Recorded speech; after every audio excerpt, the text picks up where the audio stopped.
John Stitt one day gave me a call. I didn't know who he was when he called, but he informed me that he was with KA-BAR Knives, and they were interested in possibly doing a run of my father's knives using their blades. Well, first thing came to mind was, since 90% of my dad's knives had KA-BAR blades, it's a good supply of blades, so that was a good thing.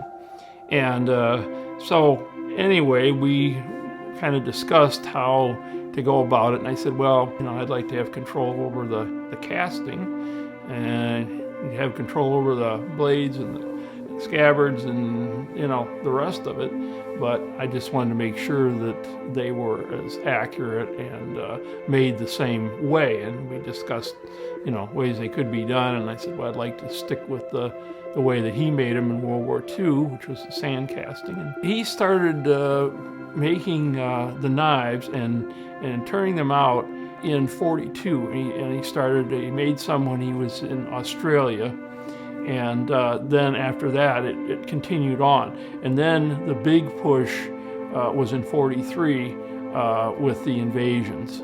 Most of the people wanted the knives because if they'd been out in the Pacific or had heard about it, everything out there decomposed, rotted, because you were in a rainforest. For instance, in New Guinea, he told me how,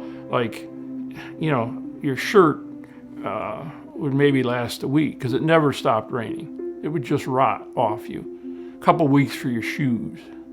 And so things, just the leather handles, even if treated, they got slippery, they decomposed. So when he started making the knives, he made them with aluminum, and he scavenged some Mitsubishi seaplane props.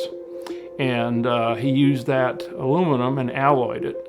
And then he used that to cast the handles, and the shape of it and the texturing, the detail, allowed you to grip it in water, blood, mud, whatever, and that was the big plus.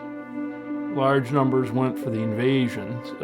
He started at Saipan and Tinian and Guam and Anahuac and all that stuff. And as he went along, guys were acquiring, and went to Marines, they went to Navy personnel, whoever needed them, that's who got them. The thing that I found with the knife collectors, and I spend a lot of time with them, is that when they see a reissue or reproduction, they like it to be as accurate as possible. And that's one of the reasons that this is top of the line, in the sense that we're using the KA-BAR blade, same markings, same company, same grind on the blade. The finish may be fancier, but it's exactly the same blade that they made during World War II. It's my father's personal knife, it's his design, and it looks just like it did in World War II. Now, as I said, each of them are slightly different, and the small imperfections are just the way they were.